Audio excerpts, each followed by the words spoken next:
A lot of people would say, why did we put the topic as understanding prostate cancer in the Black community?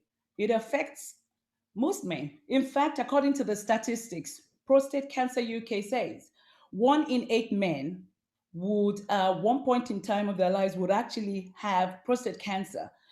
But for Black people, it's 1 in 4.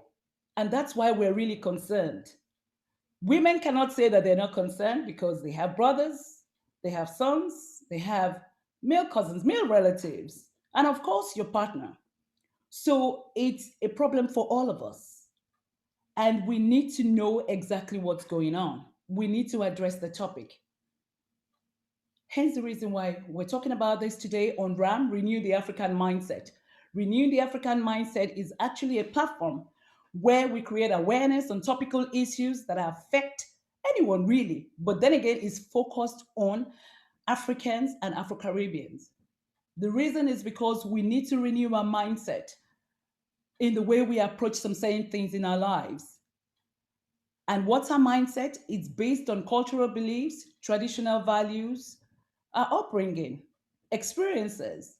In some instances, it's based on ignorance. So there's some certain things we do because we don't know. So today we want to find out about prostate cancer. Why is it 1 in 4 men? We will hear from the experts today. And so the first person I'm going to call on is the consultant urological surgeon at Bath Health NHS Trust in London.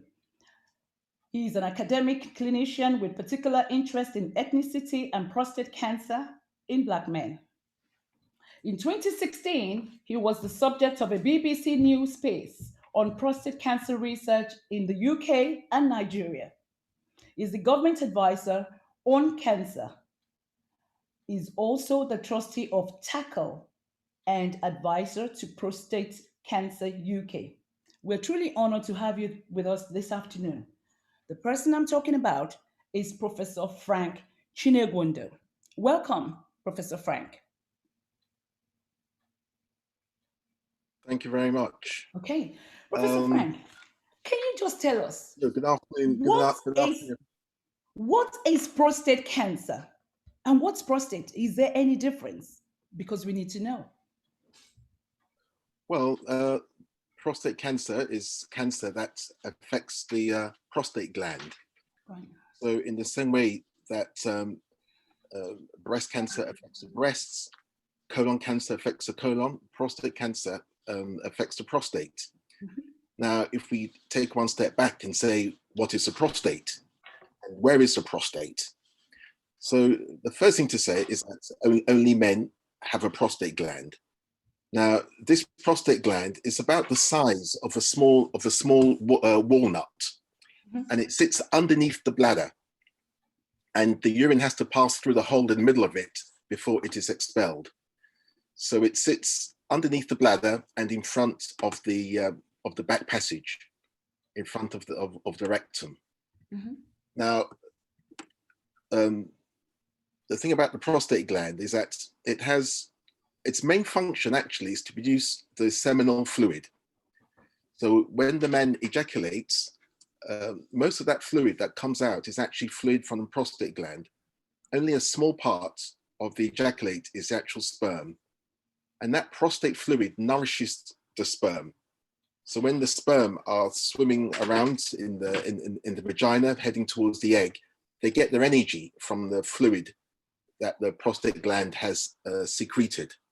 So it's a sexual gland. The other thing about the prostate gland is because it sits underneath the bladder. If it enlarges, it can push into the urethra, into the water pipe, and therefore cause some difficulty in passing urine. So it has two main functions. One is the seminal fluid, and the other is it does have a role to play in regulating the flow of urine. Right. Now, there's three main things that can go wrong with a prostate gland. Number one, it can become inflamed, what we call prostatitis. Number two, it can become enlarged. what we call benign prostate enlargement. And the third condition, which is the subject of today, is it can develop cancer within it. Now, cancer is when the cells, the building blocks of any organ grow in an uncontrolled fashion. And when those cells spread elsewhere in the body, they cause the demise of that part of the body. And ultimately, if untreated, the demise of the individual. Now, the thing for prostate cancer, as you rightly said at the beginning, it affects Black men disproportionately compared to white or Asian men. And it's approximately 2 to 3-fold risk of developing prostate cancer if you're Black. Why? That it's a subject of much research. So now, when I say Black men, I'm talking about the African diaspora. So indeed, if you look at the slave trade and where those men from Nigeria, from Ghana, Sierra Leone, and Liberia, and so on, if you look at where they ended up in the Americas, in Brazil, in the UK, and the Caribbean, those are the men who have the highest risk of getting prostate cancer. But it's something about the African diaspora which as yet we do not fully understand. Right.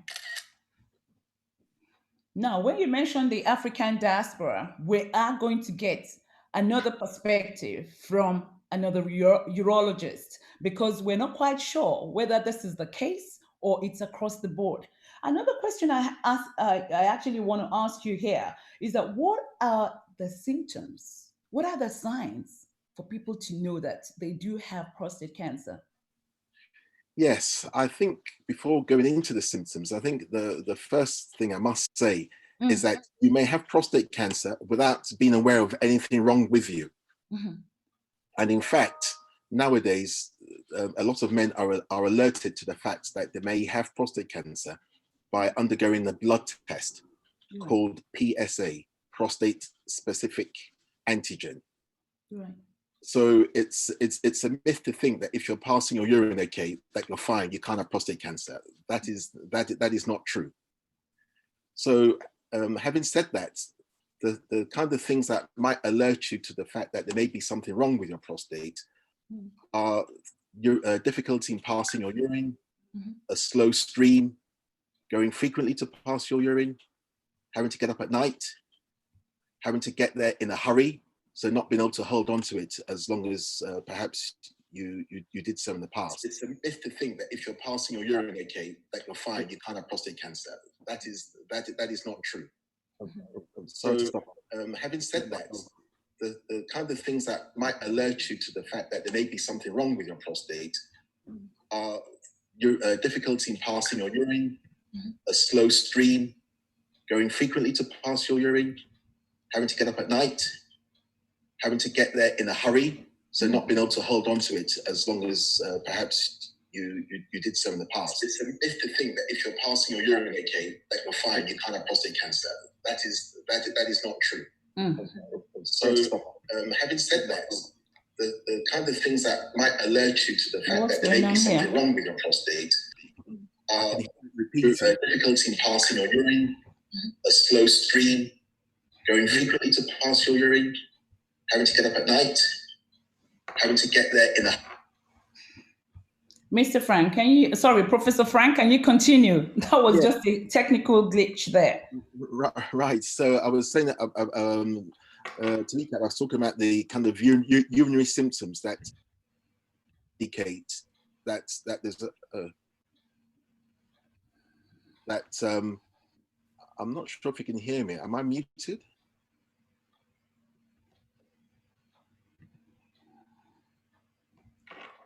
To get there in a... Am I answered? Mr. Frank, Professor Frank, can you continue? That was just a technical glitch there.